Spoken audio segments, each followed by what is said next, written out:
Bonjour à toutes et à tous. Je reprends donc le fil de ces vidéos et je vais centrer celle-ci sur ce sur quoi je m'étais arrêté euh, dans la première des vidéos, à savoir la nature de la destruction ou pas du régime républicain par la France de Vichy. Lorsque Pétain est nommé président du Conseil, avec Pierre Laval comme vice-président, il est nommé dans des circonstances liées au fait que la bataille de France est perdue, qu'il faut donc, selon lui, discuter, ce qui traduira hâtivement par la formule « c'est le cœur serré que je vous dis qu'il faut cesser le combat », ce qui n'est pas tout à fait la même chose. Et très vite, sans même pour le moment analyser les clauses de l'armistice, qui dépassent par certains aspects le cadre d'une défaite militaire pour se traduire en véritable asservissement, avec certaines clauses indignes, et notamment celle qui exige que la France remette aux autorités nazies les réfugiés politiques qu'elle avait accueillis, pour ne prendre que cet exemple-là, d'indignité. Mais dans la foulée, il faut bien comprendre que la recherche d'un bouc émissaire responsable de la défaite, et comme par définition pour Pétain, et contrairement à la réalité, ce ne peut pas être le pouvoir militaire, la conception militaire. Il faut bien que le responsable soit trouvé ailleurs, et donc Pierre Laval va imposer le 29 juin 1940, en tout cas va proposer au maréchal Pétain un projet de loi constitutionnelle confiant les pleins pouvoirs au gouvernement, placé sous l'autorité et la signature du maréchal Pétain.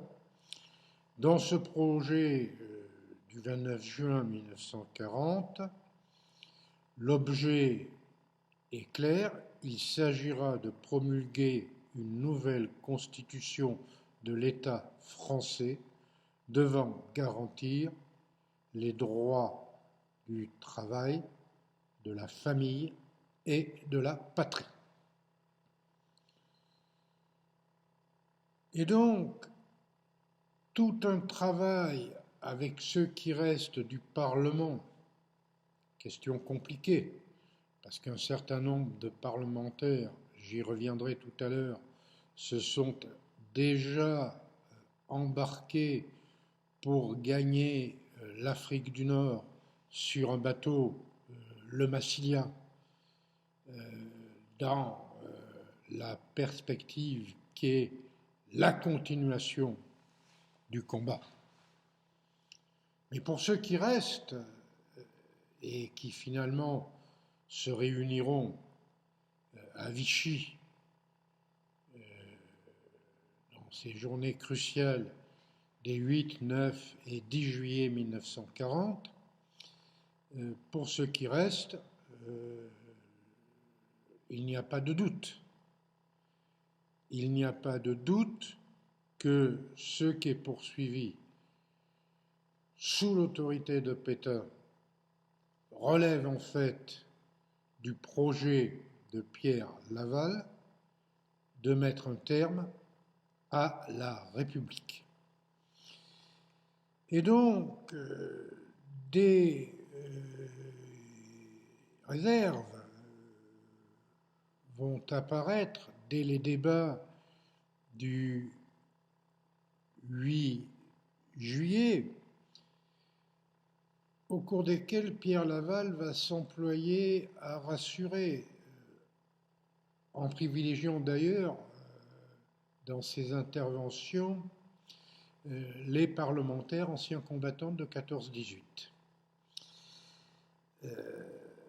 Mais les choses sont claires, si bien que dans la nuit du 8 juillet, un député radical socialiste qui s'appelle Vincent Bady va proposer,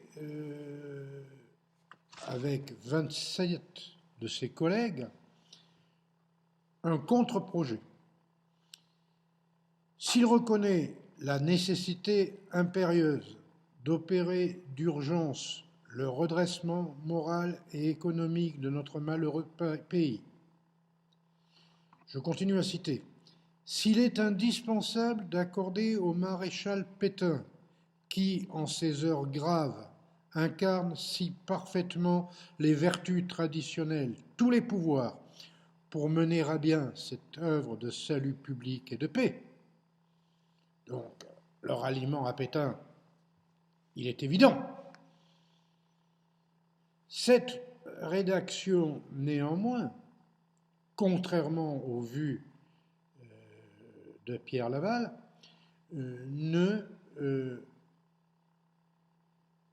n'implique pas nécessairement d'aboutir inéluctablement à la disparition du régime républicain. Un autre projet, à l'initiative du sénateur Jean Taurin, va beaucoup plus loin,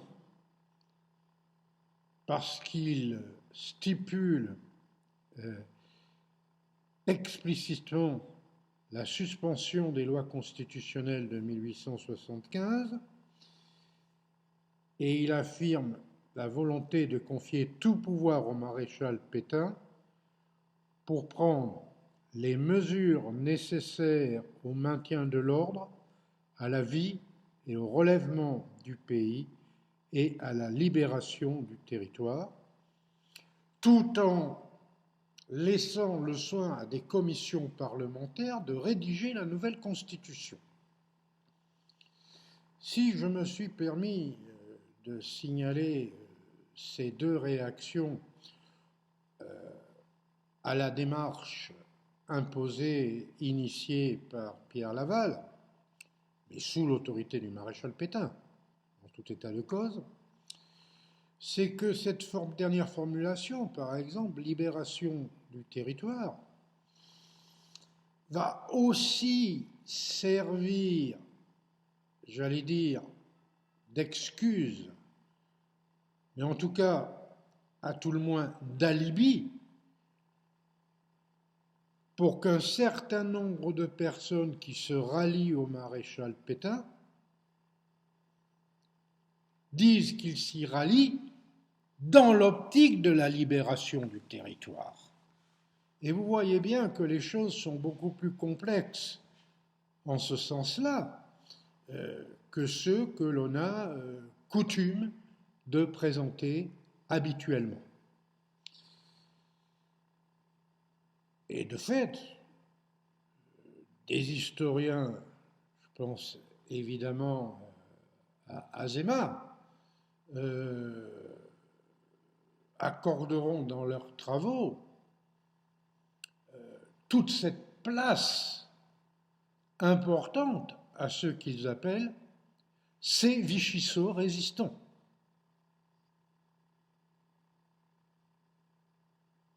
Sans même oublier qu'être en poste dans l'administration de Vichy permet aussi d'avoir des outils non négligeables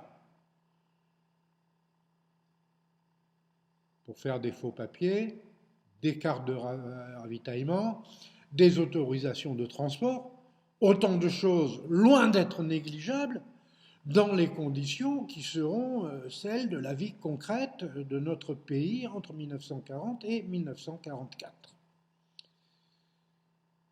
Mais ça ne tranche pas la question de la République.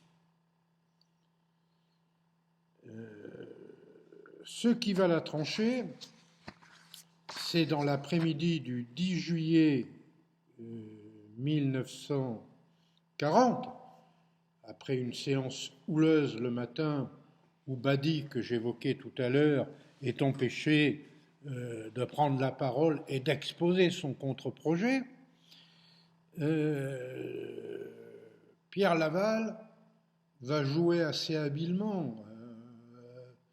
C'est un homme politique qui a une longue tradition, venu du socialisme pacifiste d'avant 1914.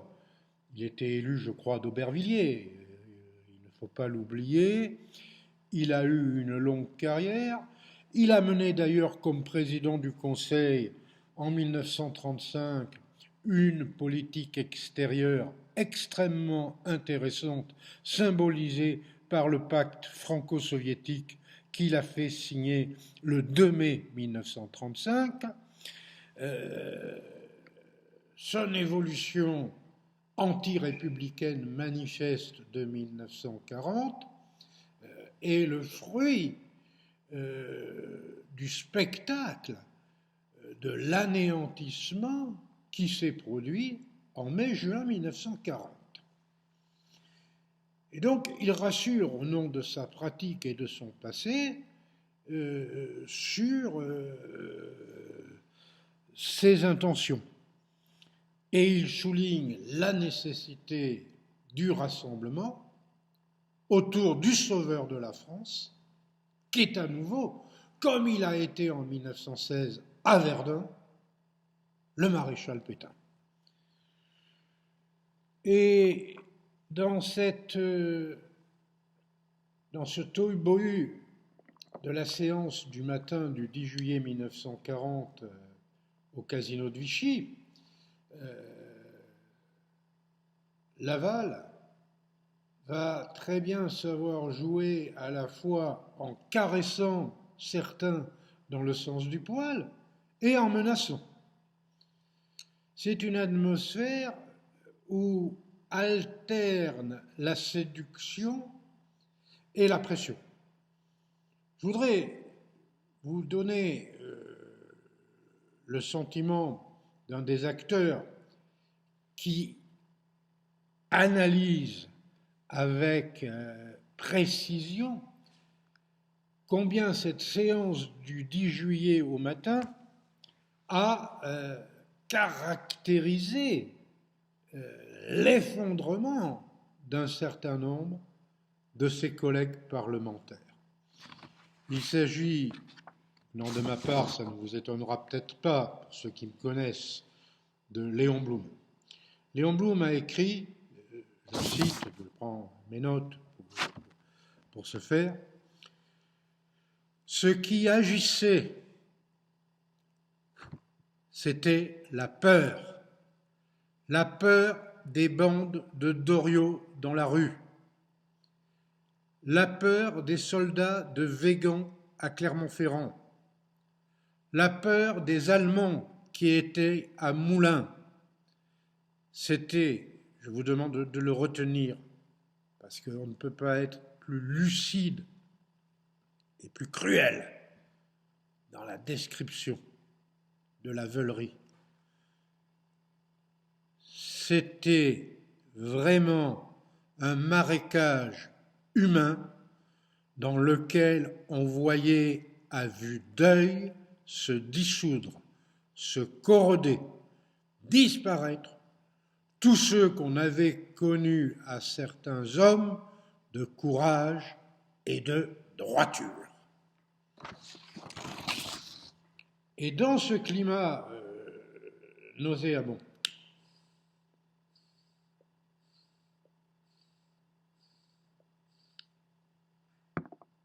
beaucoup de ceux qui se serait retrouvé dans le texte de Badi, que l'on a fort opportunément empêché de parler.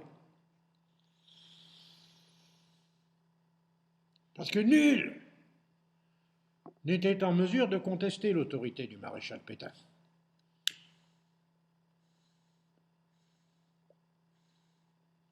Dans la catastrophe que l'on connaissait, en tout cas. Mais à l'issue des manœuvres de Laval le 10 juillet au matin, même les capacités de tenir bon sur une position OK, Pétain, mais la République, vont voler un éclat, de sorte que l'après-midi, par 569 voix contre 80, il y a 20 abstentions et 176 parlementaires absents, j'y ai déjà fait allusion, est adopté un texte tout à fait important.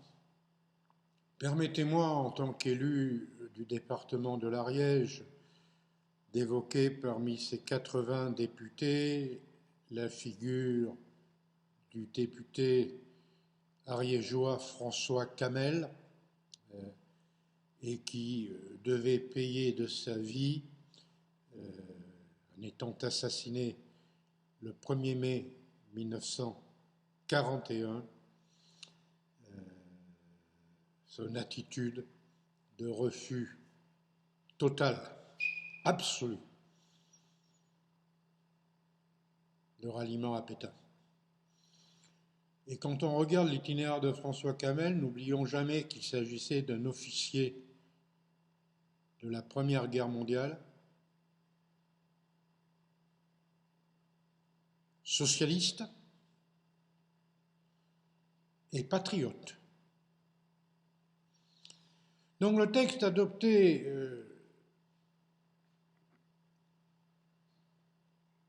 dans l'après-midi de ce 18 juillet 1940, il est tout à fait fondamental à connaître.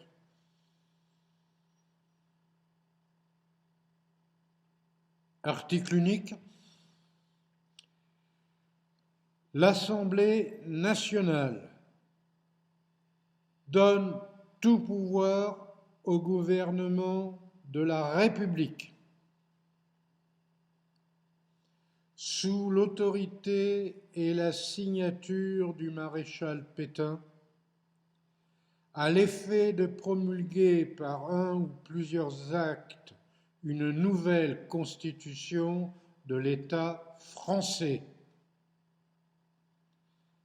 Cette constitution devra garantir les droits du travail, de la famille et de la patrie. Elle sera ratifiée par la nation et appliquée par les assemblées qu'elle aura créées.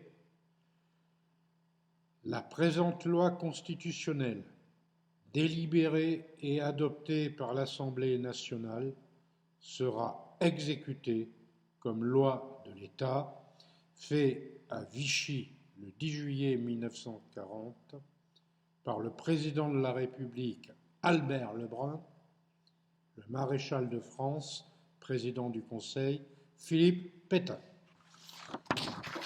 Alors, excusez-moi,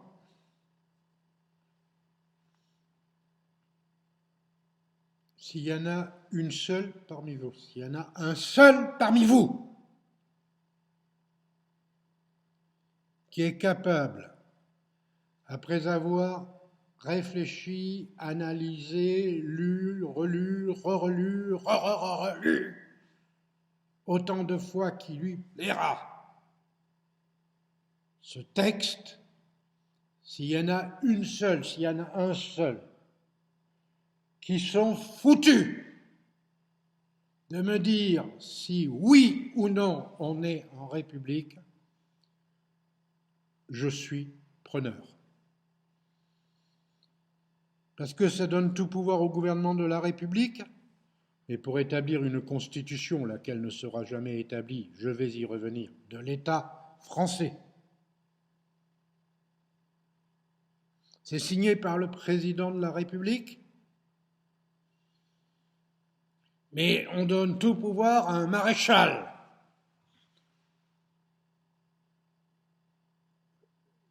On dit que l'on va créer des assemblées.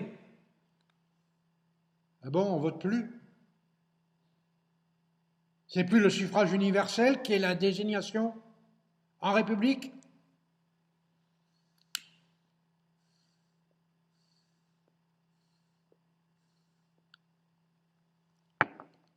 Et donc, à proprement parler, cette ambiguïté fondamentale, originelle, qui ne sera malgré tout pas levée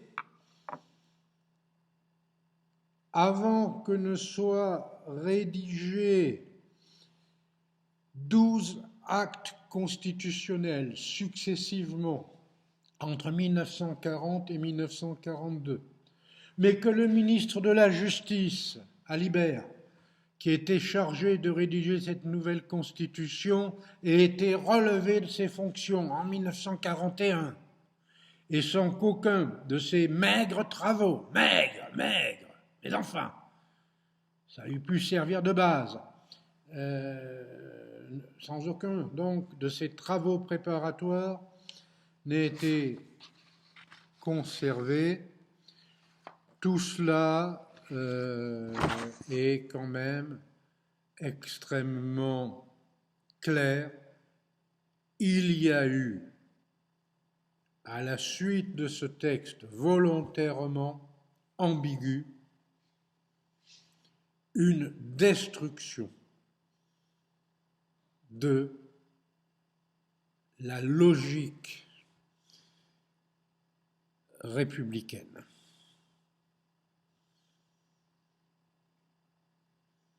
Que ce soit sur le plan des fonctions de chef de l'État,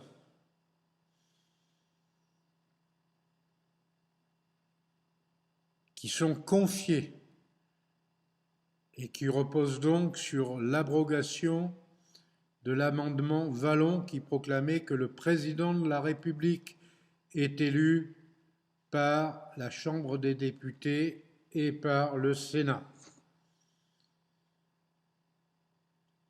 L'acte constitutionnel sur les pouvoirs du chef de l'État français. L'abrogation des dispositions constitutionnelles séparant les pouvoirs exécutifs et législatifs pour les concentrer entre les mains du chef de l'État. La prorogation des chambres présentes à Vichy sans nouvelle désignation.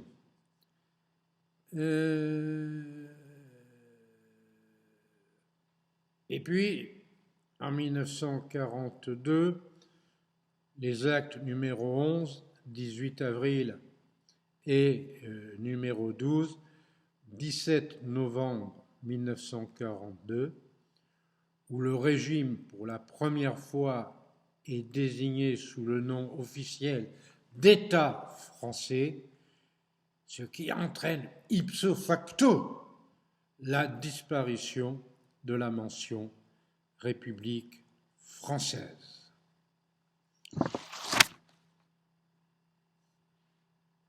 Si j'ai insisté sur tout cela, alors qu'il eût été plus simple, en tout cas, d'enseigner que le 10 juillet 1940, c'était fini de la République, c'est que les choses, dans le cadre qui nous occupe, et après tout, à l'université, on a le droit d'essayer de comprendre et la réalité et la complexité des processus. Sinon, vous n'avez qu'à écouter BFM TV, n'est-ce pas? C'est que dans l'optique de savoir si à la Libération il faut ou pas rétablir la République, ces débats vont avoir une certaine forme d'importance. Ce qu'il faut noter de ce point de vue, c'est que d'entrée, dès 1940, le général de Gaulle, la France libre et les structures qu'il va créer considèrent d'entrée de jeu qu'il ne faut pas considérer le régime de Vichy comme une autorité légale. Dès son discours, son manifeste à Brazzaville, en octobre 40, le général de Gaulle avait constaté qu'il n'existait plus de gouvernement proprement français. Je cite, « L'organisme si à Vichy et qui prétend porter ce nom est inconstitutionnel et soumis à l'envahisseur. Partout, à Londres, ou dans les territoires de l'Empire français qui se rallieront petit à petit, progressivement, très progressivement d'ailleurs. Et ça expliquera en grande partie nombre de difficultés du général de Gaulle à s'imposer vis-à-vis des Alliés. Mais ça, c'est un autre débat et j'y reviendrai un petit peu plus loin. En tout cas, pas dans la vidéo d'aujourd'hui. Partout, la France libre, le Conseil de défense de l'Empire, le Comité national français, le Comité français de libération nationale, puis, dans sa forme ultime, le gouvernement provisoire de la République française, pour prendre toutes les évolutions successives. Partout, à tout moment, l'illégitimité de ce gouvernement, sous-entendu ce qu'il y a à Londres avec la France libre, avec toutes ces déclinaisons jusqu'à la création du gouvernement provisoire de la République française, là est la continuation de la République. Seule continuation légale, seule autorité légitime. Et c'est pour ça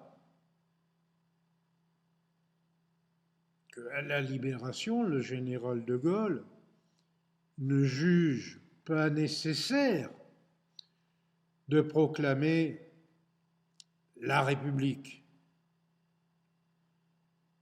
Et cela est acté noir sur blanc dans l'ordonnance du 9 août 1944 relative au rétablissement de la légalité républicaine sur le territoire métropolitain, dont l'article 1er stipule « La forme du gouvernement est et demeure la République.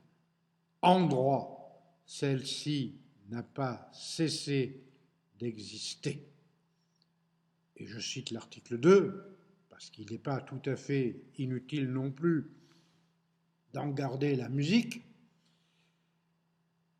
sont en conséquence nuls et de nul effet tous les actes constitutionnels, législatifs ou réglementaires, ainsi que les arrêtés pris pour leur exécution, sous quelque dénomination que ce soit, promulgués sur le territoire continental postérieurement au 16 juin 1940 et jusqu'au rétablissement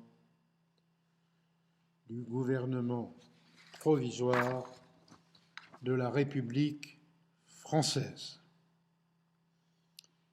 Et c'est pour cela que le général de Gaulle refuse de souscrire aux propositions, aux demandes, aux souhaits, y compris de la résistance intérieure, qui lui demandait de rétablir la République. Parce que, à l'intérieur, ils avaient très bien su ce que cela signifiait, qu'un régime qui violait tous les principes républicains depuis 1940.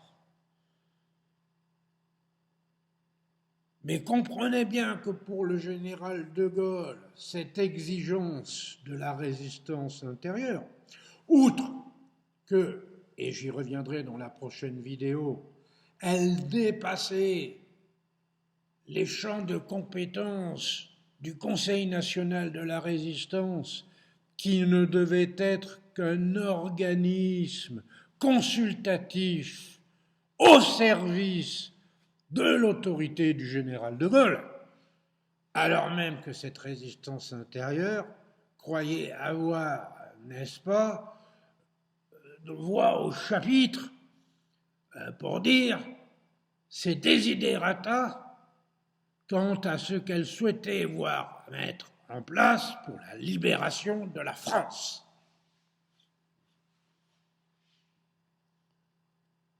Je voudrais, pour terminer cette vidéo,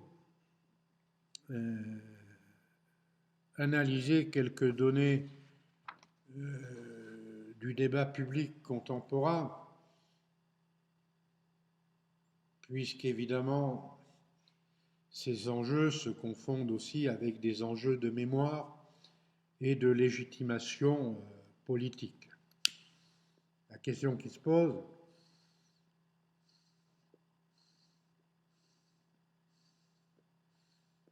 c'est est-ce que la politique menée entre 1940 et 1944,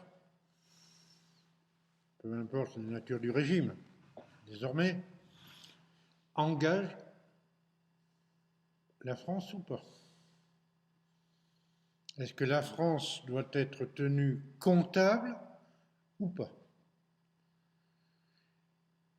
Et vous voyez bien qu'à travers tout cela, l'interrogation, c'est à travers le biais non seulement de l'accusation immédiate à la libération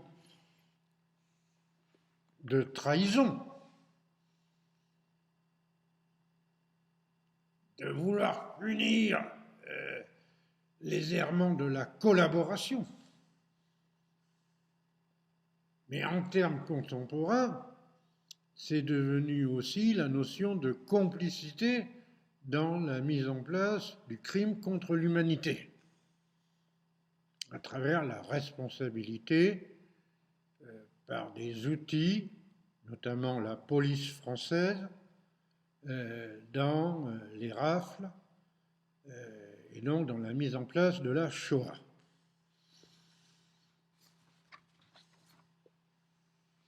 D'abord, à ce sujet, et il suffit de se reporter aux très brillantes analyses de Pierre Laborie dans ses études sur l'opinion publique sous Vichy, tous les préfets approuvent que l'on demande à la police française de subvenir aux ordres politiques donnés par l'occupant hitlérien dans cette politique des rafles, au nom d'un argument très simple à comprendre et qui est tout à fait cohérent si on y réfléchit quelque peu, qui est que puisque Vichy a la prétention d'être un État à part entière, ne va-t-il pas à l'origine prétendre œuvrer jusqu'à la libération du territoire? c'est-à-dire obtenir par une politique nauséabonde d'échange avec l'occupant nazi, pour faire preuve, montre de sa bonne volonté, d'être en quelque sorte le bon élève dans la classe de l'Europe allemande occupée, pour acquérir, à la suite des garanties données, un statut renforçant l'autonomie de cet État. Les préfets font simplement observer, mais attendez, si ce sont des mesures décidées par la France, il faut que ce soit la police française. S'il y a des accords de collaboration policière entre les autorités des SS en France, Aubert et Dannecker, pour ne pas les citer, et la police française, celle de Bousquet, pour ne pas le citer, la police française doit agir. C'est pour ça que je vous ai dit dans la vidéo précédente tout mon désarroi et tout le mal que j'avais à ne pas ricaner quand on me parle du rôle héroïque de la préfecture de police de Paris. Non, la police française a été un acteur de la collaboration parce qu'il s'agissait d'une collaboration d'État à État. Et d'ailleurs, mais ce n'est pas le cœur de mon sujet, si vous vous intéressiez d'aventure à l'origine des politiques de collaboration, c'est pas Hitler, c'est pas les nazis qui veulent la collaboration, c'est Pétain. Hitler, il a anéanti la France, il a atteint son but, il n'en a rien à cirer de la France. Il a appliqué stricto sensu ce qu'il avait écrit dans Mein Kampf, l'anéantissement de la France, point. Il a gagné. C'est Pétain qui, en engageant la politique de collaboration, symbolisée par la fameuse entrevue de Montoire, c'est Pétain qui comprend très bien qu'en s'engageant dans la collaboration, il peut récupérer vis-à-vis de l'Allemagne, surtout que la guerre continue, contrairement à tous ceux que l'on avait parié en juin 40. Quoi, ces petits Anglais ne vont pas tenir tout seuls? Ben si, ils ont tenu. Mais c'est une autre histoire.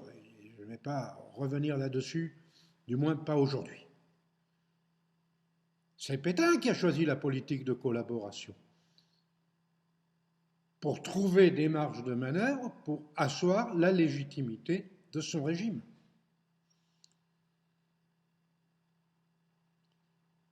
Alors,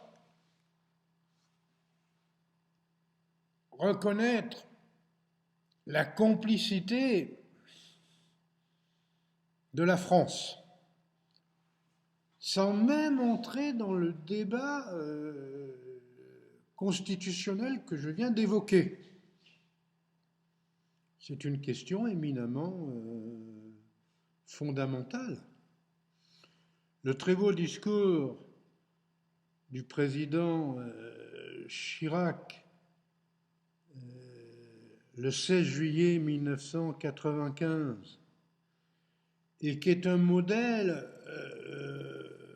d'ambiguïté puisqu'il reconnaît la responsabilité de l'État français, mais tout en disant que cette France n'a jamais été la France éternelle et les valeurs de la France n'ont jamais été à Vichy. Cette reconnaissance, sans doute nécessaire au plan d'une mémoire nationale et par rapport à ce que l'historien Henri Rousseau qualifiait de Vichy, un passé qui ne passe pas. Il y en a des passés qui ne passent pas. Il y en a un certain nombre. nous aurons l'occasion d'en évoquer d'autres.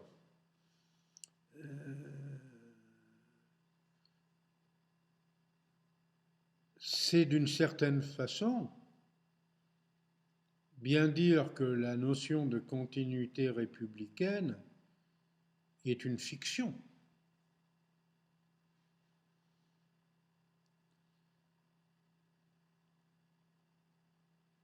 On peut faire observer d'ailleurs que dans le droit français actuel subsistent bien des dispositions réglementaires qui viennent de Vichy.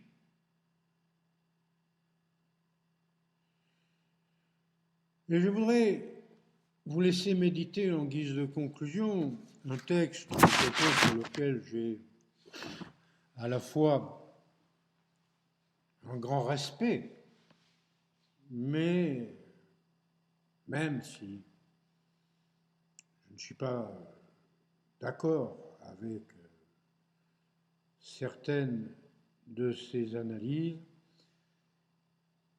mais c'est une tribune qu'il avait publiée dans le journal Le Monde le 18 décembre 1992, et cela montre bien toute la difficulté de notre sujet. Cette tribune s'intitulait « La République n'est pas coupable ». Donc, l'auteur, Jean-Pierre Chevènement, écrivait: si l'ordonnance du 9 août 1944, donc l'ordonnance que je vous ai citée, qui dit que la République n'a jamais cessé d'exister. Donc, ce qu'écrit Chevènement, si l'ordonnance du 9 août 1944 n'était plus reconnue valide, le général de Gaulle ne serait qu'un général dégradé, déserteur, condamné à mort par contumace. Léon Blum ne serait qu'un homme politique flétri, responsable de la défaite. Les résistants ne seraient que des terroristes. Les Juifs qui ont échappé aux rafles ne seraient que des délinquants, s'étant soustraits à la loi. Les hommes de la milice et de la Légion des volontaires français seraient des anciens combattants, et ceux des maquis ou de la France libre, des rebelles. Si la France s'est confondue pendant 4 ans avec Vichy, alors elle se trouve rangée avec l'Allemagne, l'Italie ou le Japon, parmi les pays fascistes ou fascisants qui furent vaincus dans la Deuxième Guerre mondiale. Sur elle pèserait alors un sentiment de flétrissure. Plus concrètement, son siège de membre permanent du Conseil de sécurité avec droit de veto n'aurait plus de justification. Alors je vais m'arrêter là, parce que sinon, d'abord, outre que c'est difficile comme sujet et que ça supposera de votre part probablement un lourd investissement intellectuel pour essayer de comprendre les enjeux que j'ai voulu montrer, se pose pour moi ici, et comme je suis en pleine tempête aujourd'hui, la question de la mise en ligne par satellite. Et si je fais quelque chose de trop long, ça va prendre énormément de temps. Je vous souhaite une bonne réception de cette vidéo, bon courage, et j'aborderai la prochaine fois, j'ai le regret de vous dire que ce n'est pas plus simple, voire pire, la question de la relation entre le général de Gaulle et les mouvements de résistance. Bon courage les enfants.